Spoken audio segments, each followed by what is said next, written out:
चर्चा से हम भाग रहे हैं या प्रधानमंत्री जी भाग रहे हैं, उनसे पूछिए।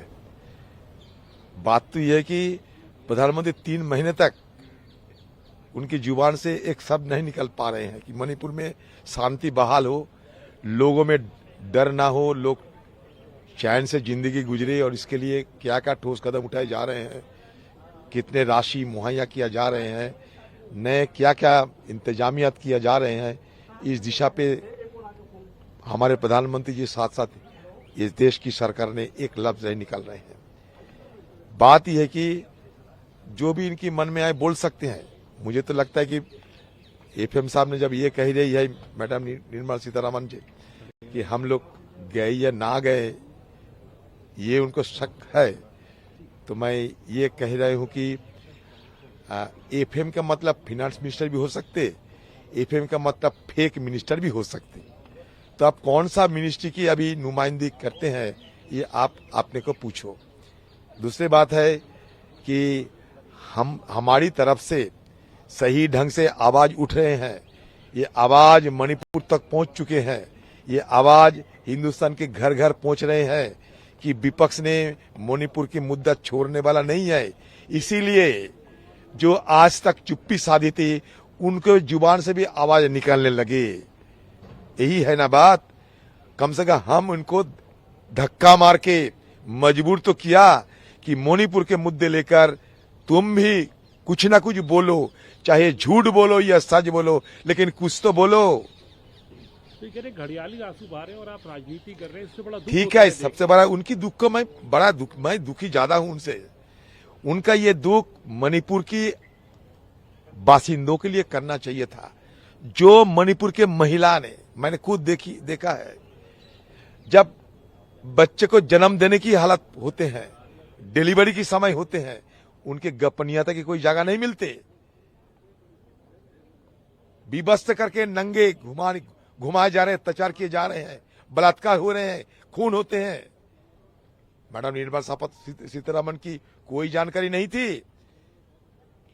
हम लोग तो घड़ियाली आंसू बहाने गए, आप कम से कम घड़ियाली आंसू आप तो बहा सकते थे कि आप ही की देश में मणिपुर बोल के जगह है। पता नहीं हमारे निर्मला जी की मणिपुर बोल के जगह के नाम सुना है या नहीं, और वहां क्या हो रहा है या नहीं तो इस तरीके की बात नहीं करते। जो उनको करना चाहिए थी, उनके पार्टी के करना चाहिए था, वो हम कर रहे हैं। सत्तारूढ़ पार्टी की तरफ से मणिपुर की दौरा करना चाहिए था बहुत पहले।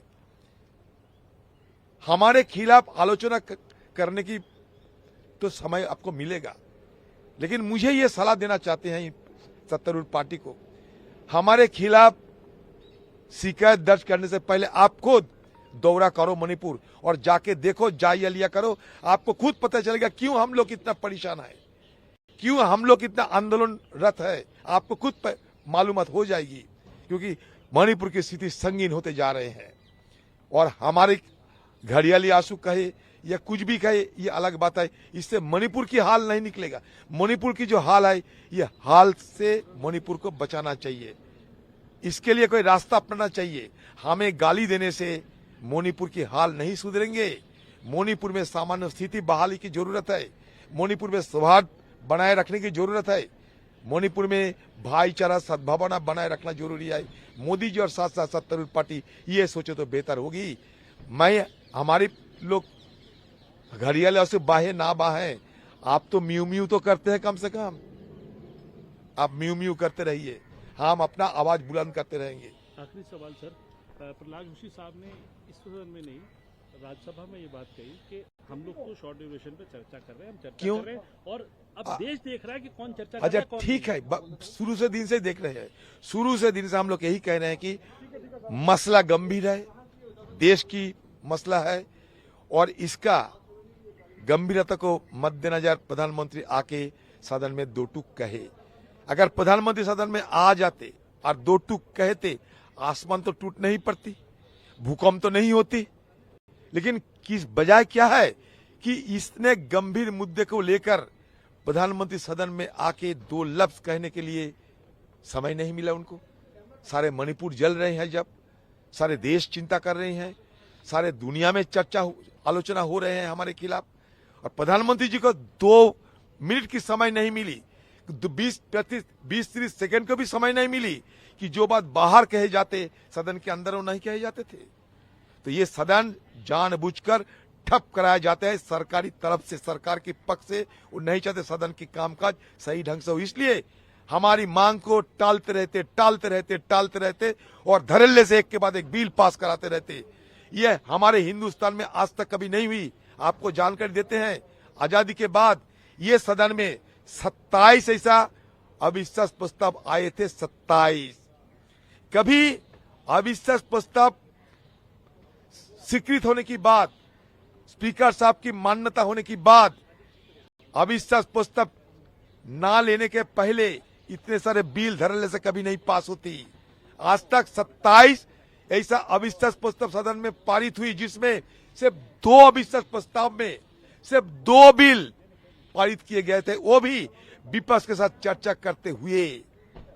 और ये सदन में क्या हो रहा है, सारे हिंदुस्तान के हमारे जो पार्लियामेंट्री सिस्टम है, इसके सारे जो परंपरा है, ये परंपरा को धज्जियां उड़ाते हुए, लोकतंत्र को कुचलते हुए सदन के अंदर जब अविश्वास प्रस्ताव पारित हो चुके हैं, जब अविश्वास प्रस्ताव के अलावा और कोई चर्चा होना नहीं चाहिए, ये वाजिब नहीं है, ये अन्याय है, ये असंवैधानिक है, तो फिर भी ये सरकार अपने बहुमत की बाहुबली से, धड़ल्ले से, जबरदस्ती एक के बाद एक बिल पारित करते जा रहे हैं, जिसमें हमारी योगदान असंभव हो रहे हैं।